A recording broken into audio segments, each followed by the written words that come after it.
सर्दियों के मौसम में खिली धूप वाले दिनों का मजा ही कुछ अलग होता है। ऐसे ही एक दिन साहिल स्कूल जाते समय बहुत उत्साहित था। साहिल स्कूल की तरफ जा रहा था कि रास्ते में उसे सभी दोस्त भी मिल गए।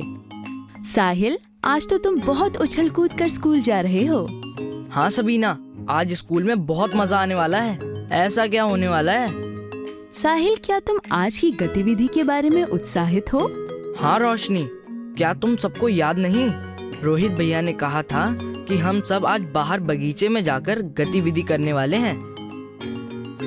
जैसे ही पहले पीरियड की घंटी बजी, रोहित भैया कक्षा में आए और उन्होंने सभी बच्चों से एक पंक्ति बनाकर बगीचे में चलने के लिए कहा।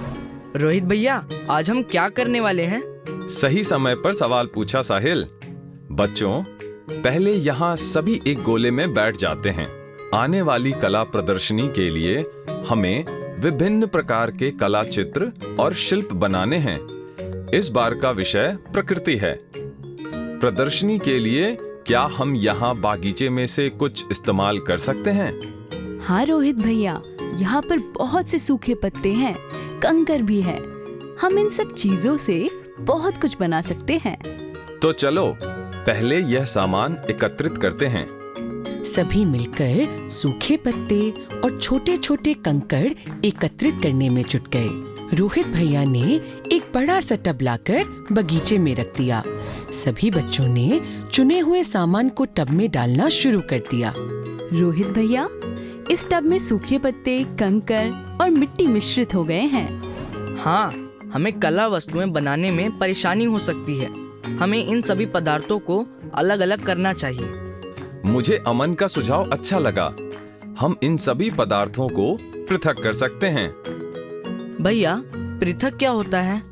साहिल, जब हम किसी पदार्थ को किसी मिश्रण से अलग करते हैं, उसे पदार्थों का पृथक्करण या पदार्थों को पृथक करना कहते हैं। रोहित ने सोचा, ये बहुत अच्छा मौका है सभी से पदार्थों के पृथक्करण के बारे में बात करने का। बच्चों, क्या कोई बता सकता है कि हम इस मिश्रण का पृथक्करण किस प्रकार करेंगे? यह तो आसानी से हो जाएगा। हम पत्ते उठाकर एक जगह रख सकते हैं और कंकड़ एक जगह। नीचे बस फिर मिट्टी रह जाएगी। बिल्कुल सही कहा सबीना। क्या हम अपने आसपास कुछ और ऐसे उदाहरण ढूंढ सकते हैं जहां हम इसी तरह से पदार्थों का पृथक्करण कर रहे हो? हाँ, माँ जब बाजार से थैले में भर के सब्जी लाती हैं, तो सारी सब्जियाँ एक साथ मिल जाती हैं। मैं थैले से निकाल कर उन्हें अलग अलग टोकरियों में रखती हूँ। मेरे पिताजी जब चावल बनाते हैं तो पहले वो चावल के दानों को साफ करते हैं। वे हाथ से छोटे छोटे कंकड़ निकालकर अलग कर देते हैं और फिर पानी से धोकर धूल अलग कर देते हैं। अरे वाह, आप सभी ने बहुत ही अच्छे उदाहरण दिए। यह सब पदार्थों के पृथक्करण के ही उदाहरण हैं। पदार्थों को पृथक करने की विभिन्न प्रक्रियाएं होती हैं, जिसमें से सबसे आसान है हस्तचयन की प्रक्रिया। इसका अर्थ है पदार्थों को हाथों से पृथक करना। पर क्या आप सोच सकते हो कि अगर पदार्थ सब्जियां या चावल के दाने ना होकर कुछ और छोटे आकार के पदार्थ हुए, तब हम उनका पृथक्करण किस प्रकार करेंगे? हाँ, मुझे मालूम है। जब पिताजी चाय बनाते हैं तो वह उसमें से चाय पत्ती को छानकर अलग कर देते हैं। तो आपको क्या लगता है, क्या यह भी पदार्थों को पृथक करने की विधि है? हाँ रोहित भैया, इसमें भी तो दो तरह के पदार्थों को अलग किया जा रहा है। फर्क सिर्फ इतना है कि एक पदार्थ द्रव्य है और एक ठोस। सही कहा सबीना। इस तरह जब छानकर पदार्थों को पृथक किया जाता है, उस प्रक्रिया को चालन कहते हैं। क्या कोई बता सकता है कि इस प्रकार की प्रक्रिया और कहाँ देखने को मिलती है?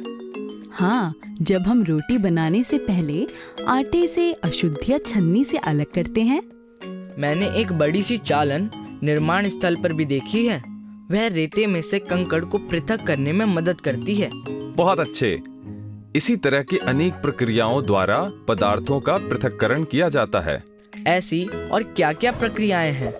पदार्थों को पृथक करने के लिए थ्रेशिंग या निष्पावन क्रिया का भी इस्तेमाल होता है। रोहित भैया ने अपनी मुट्ठी में टब में से कुछ कंकड़ निकाले। कंकड़ के साथ साथ कुछ रेत भी हाथ में आई। उन्होंने अपनी मुट्ठी खोलकर उस पर जोर से फूंक मारी और सारी रेत अलग हो गई तथा कंकड़ हाथ में रह गए। अरे वाह, ऐसा तो जब घर में गेहूं साफ करते हैं तब भी होता है। गेहूं के दानों को थाल में उछालकर फूंक मारने से उसमें मिली सारी मिट्टी निकल जाती है। और इसी प्रक्रिया को निष्पावन कहते हैं। जब दो अवयवों को पवन अथवा वायु की मदद से अलग किया जाए, उस प्रक्रिया को निष्पावन कहते हैं। क्या कोई बता सकता है कि किस प्रकार से दो अवयव पृथक हो जाते हैं? रोहित भैया, इसमें हवा की मदद से हल्के पदार्थ निकल जाते हैं और भारी पदार्थ वहीं ठहर जाते हैं। बिल्कुल सही कहा अमन। यह प्रक्रिया ज्यादातर फसलों में से अशुद्धियां निकालने के लिए इस्तेमाल में आती है। और थ्रेशिंग की प्रक्रिया क्या होती है? आपने गेहूं या चावल के खेत तो जरूर देखे होंगे। गेहूं या चावल के पौधों पर जो अन्न के दाने लगे होते हैं, उन्हें धूप में सुखाकर एक गट्ठर में बांधकर पीटा जाता है। इस दौरान अन्न के दाने पौधे से अलग हो जाते हैं। यह प्रक्रिया कभी-कभी बैलों अथवा मशीनों की मदद से भी की जाती है। इसी प्रक्रिया को थ्रेशिंग भी कहते हैं। अरे वाह, आज की कक्षा में तो बहुत मजा आया। कला प्रदर्शनी का सामान एकत्रित करते करते हमने पदार्थों को पृथक करने की प्रक्रियाओं के बारे में जान लिया, जैसे हस्त चयन, थ्रेशिंग, चालन एवं निष्पावन।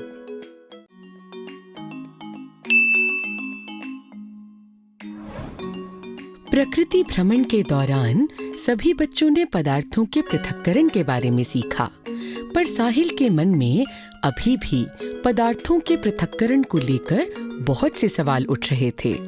साहिल यह सब सोचते हुए घर की तरफ जा रहा था। पदार्थ तो अलग अलग प्रकार के होते हैं। क्या हर मिश्रण में से पदार्थों को किसी न किसी प्रकार अलग किया जा सकता है? साहिल ये सब सोचता सोचता घर पहुंचा। आज का दिन कैसा रहा बेटा? बहुत अच्छा माँ। आज कला प्रदर्शनी के लिए हम सब कुछ सूखे पत्ते तथा कंकड़ इकट्ठा करने गए थे और वहीं पर रोहित भैया ने हमें विभिन्न पदार्थों के मिश्रण को अलग अलग करना बताया। अरे वाह, आज की कक्षा फिर बागीचे में ही हो गई। पदार्थों को मिश्रण में से अलग करना, उसकी क्या जरूरत है? तो क्या चाय पत्ती के साथ पियोगी? साहिल, रिया कुछ सीखना चाहती है, ठीक से समझाओ बेटा। सॉरी माँ। मुझे नहीं, रिया को। सॉरी रिया। रिया, क्या तुमने घर पर कभी चावल या दाल को बनते देखा है? हाँ भैया, पापा या माँ जब भी खाना बनाते हैं मैंने सब देखा है। तो जब चावल बनाने हैं तो सबसे पहले क्या करते हैं?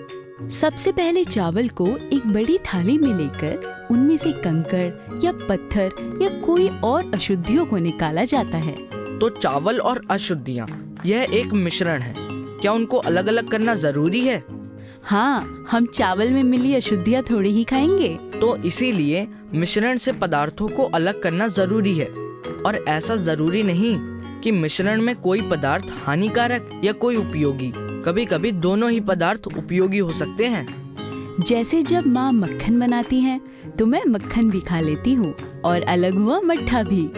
साहिल और रिया बहुत जोर से हंसते हैं। अगर दोनों भाई बहन का हंसी खेल हो गया हो तो मेरे और पिताजी की मदद करोगे? हाँ। आज खाने में क्या बन रहा है? साहिल, आज खाने में बिरयानी और पकौड़े बन रहे हैं। माँ, पकोड़ों के साथ चटनी नहीं मिलेगी क्या? बिल्कुल बनेगी। आज हम चक्का दही बनाएंगे। पिताजी बिरयानी की तैयारी में लग गए और माँ बिरयानी में डलने वाली सब्जियां काटने लगी। साहिल, जरा मुझे एक बड़ा बर्तन तो देना। चावल से सभी कंकड़ पत्थर तो अलग हो गए हैं, कुछ और छोटी अशुद्धियां पानी से धोकर निकल जाएंगी। साहिल बड़े गौर से पिताजी को चावल को धोते हुए देख रहा था। उसने देखा कि पानी की मदद से भी बहुत सी अशुद्धियां चावल से निकल गईं। उसने झट से पिताजी से ये सवाल पूछ लिया। पिताजी, आज स्कूल में मैंने पदार्थों के पृथक्करण के बारे में जाना, जैसे हाथ से कंकड़ पत्थरों को अलग करना, हवा की मदद से धूल को अलग करना। पर ये पानी की मदद से अशुद्धियां निकालना, ये कौन सी प्रक्रिया होती है? साहिल, हम रसोई घर में ज्यादातर इसी तरह से चीजों को साफ करते हैं, जैसे चावल, दाल और सब्जियों को साफ करना। और जहां तक मुझे याद है, इस प्रक्रिया को हम अवसादन तथा निस्तारण बोलते हैं। एक ही प्रक्रिया के दो नाम? अरे नहीं साहिल, देखो, जब आप पानी एवं दाल या चावल को मिलाते हो तो कुछ कण ऊपर तैरने लग जाते हैं और कुछ कण नीचे बैठ जाते हैं। क्यों ना तुम इसे खुद करके देखो? साहिल एक बड़े बर्तन में चावल डालता है और उसमें पानी डालता है। वह देखता है कि छोटी छोटी अशुद्धियां पानी में ऊपर तैरने लगीं और चावल बर्तन की सतह पर बैठ गए। जब भारी पदार्थ नीचे बैठ जाते हैं, उस प्रक्रिया को अवसादन कहते हैं और अंग्रेजी में इसे सेडिमेंटेशन कहते हैं। अरे वाह, इस तरह से तो न सिर्फ ठोस मिश्रण पृथक हो सकते हैं, बल्कि द्रव्य और ठोस के मिश्रणों को भी पृथक किया जा सकता है। यह तो बड़ा आसान है। अब मैं बर्तन टेढ़ा करके पानी समेत यह सब अशुद्धियां निकाल देता हूँ। बिल्कुल सही साहिल। और क्या तुम्हें मालूम है, इस प्रक्रिया को निस्तारण बोलते हैं। अरे वाह, हमारा रसोई घर तो एक प्रयोगशाला की तरह लग रहा है। यहाँ पर कितना कुछ है जो हम कक्षा में सीखते हैं। अच्छा, अब प्रयोग ही करते रहेंगे या मेरी भी कुछ मदद करोगे? माँ, हम चक्का दही कैसे बनाएंगे? बहुत आसान है। इस दही में से सारा पानी अलग करना है, बस। माँ, इसमें भी तो 2 द्रव्य पदार्थों को अलग किया जा सकता है। क्या मैं कोशिश करूं? साहिल ने बर्तन टेढ़ा करके पानी निकालने की कोशिश की, पर पानी की एक बूंद भी अलग नहीं हुई। बेटा, यहाँ निस्तारण और अवसादन की प्रक्रिया नहीं, दही से पानी अलग करने के लिए हम एक कपड़े में दही को थोड़ी देर तक रखेंगे और कपड़ों के छिद्रों में से सारा पानी अलग हो जाएगा और चक्का दही तैयार हो जाएगा। अरे वाह, यह एक और तरीका है 2 पदार्थों को अलग करने का। और इसे निस्यंदन यानी फिल्टर करना बोलते हैं। यहाँ कपड़ा एक फिल्टर की तरह काम कर रहा है। माँ, हम इतना सब कुछ बना रहे हैं, हम कुछ पीने के लिए भी बनाते हैं। माँ, नींबू पानी बनाते हैं, वह तो मुझे भी बनाना आता है। अच्छा ठीक है, जब तक आपके पिताजी और मैं खाना लगाते हैं, तब तक आप दोनों नींबू पानी तैयार कर लो। रिया, पहले बहुत थोड़ा सा पानी लो, इसमें चीनी घोलो, तब तक मैं नींबू लेकर आता हूँ। रिया ने थोड़े से पानी में 4 चम्मच चीनी डाली और उसे घोलना शुरू किया। साहिल भैया, मैं बहुत देर से इसे घोल रही हूँ, पर बची हुई चीनी गल ही नहीं रही। तुमने पानी बहुत कम लिया है, थोड़ा और पानी डालकर देखो। थोड़ा और पानी डालते ही बाकी बची हुई चीनी भी घुल गई। अरे, ये चीनी तो घुल गई, पर कम पानी में ये चीनी क्यों नहीं घुल रही थी? माँ ने ये सब सुना और वो रिया और साहिल के पास आईं, क्योंकि यह घोल अब संतृप्त विलयन है। संतृप्त विलयन मतलब? पानी की कुछ मात्रा में सिर्फ कुछ ही चीनी घुल पाएगी। जब पानी में चीनी घुलना बंद हो जाए, मतलब कि वह संतृप्त विलयन है। माँ, अब मेरी बुद्धि का भी संतृप्त विलयन हो गया है और पेट खाली। सभी हंसने लगते हैं और खाना खाने की तैयारी में लग जाते हैं। तो देखा, आज रिया और साहिल ने माँ पिताजी की मदद करने के बहाने बहुत सी बातें सीखी। आप भी अपने घर में ही विज्ञान की बहुत सी बातें सीख सकते हो।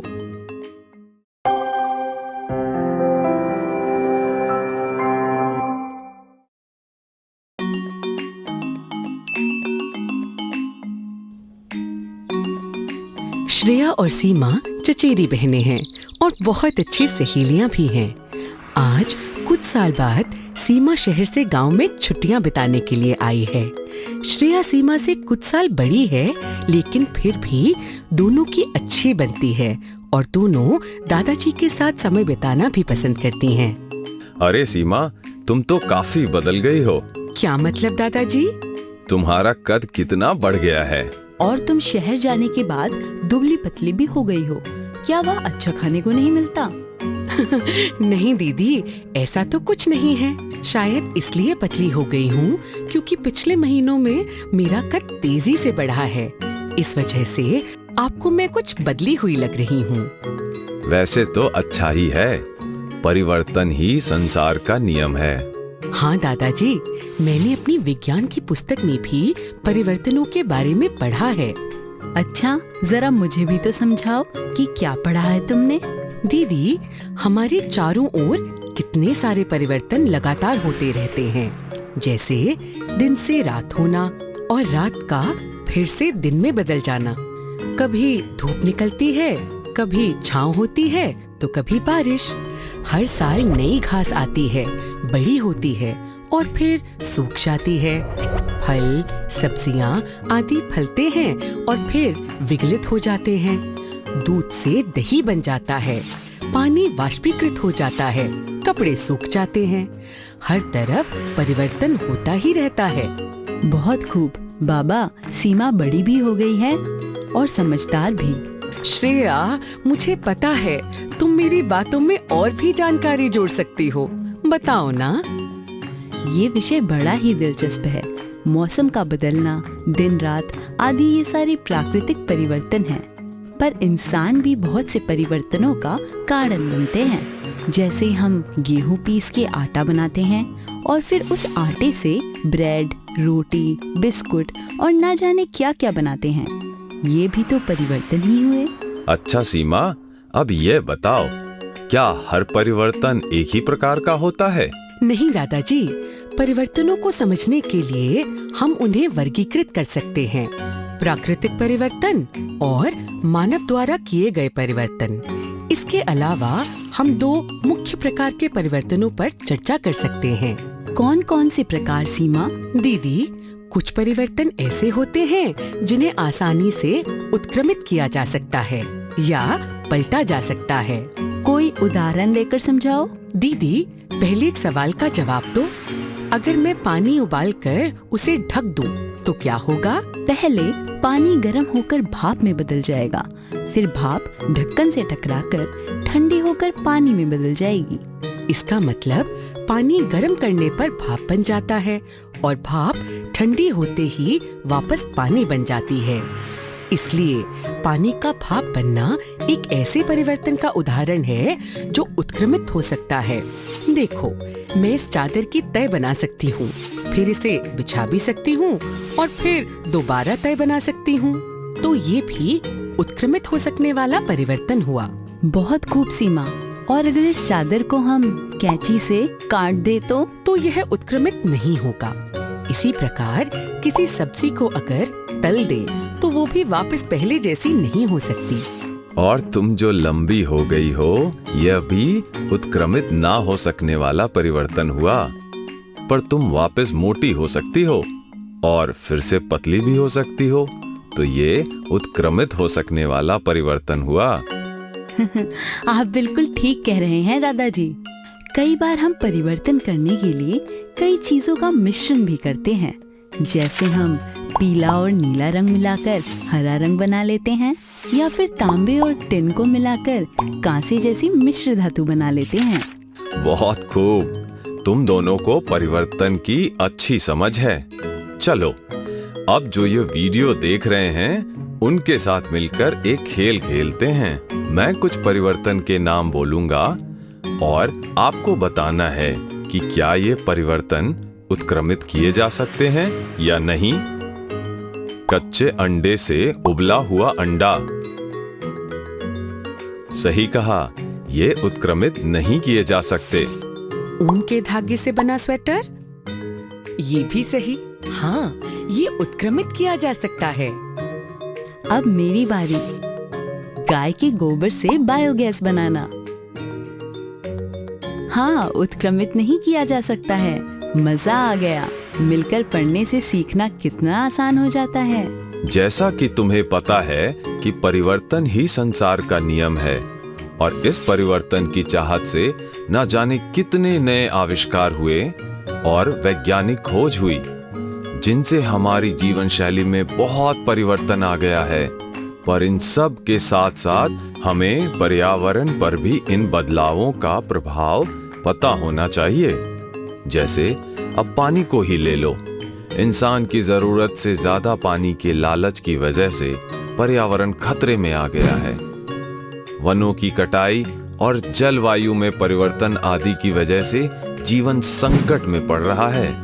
हाँ, इस बारे में मैंने टीवी पर भी काफी चर्चा देखी है, और ये भी कि पेड़ पौधे इस परिवर्तन को कम करने में हमारी मदद करते हैं। दादाजी, क्यों ना हम अपने गांव में आज कुछ पौधे लगाएं? इससे हम कुछ तो अच्छा परिवर्तन कर पाएंगे। हाँ दीदी, चलो पौधे लगाते हैं। और दीदी, आज ही क्यों, हमें हर हफ्ते कम से कम एक पौधा लगाना ही चाहिए।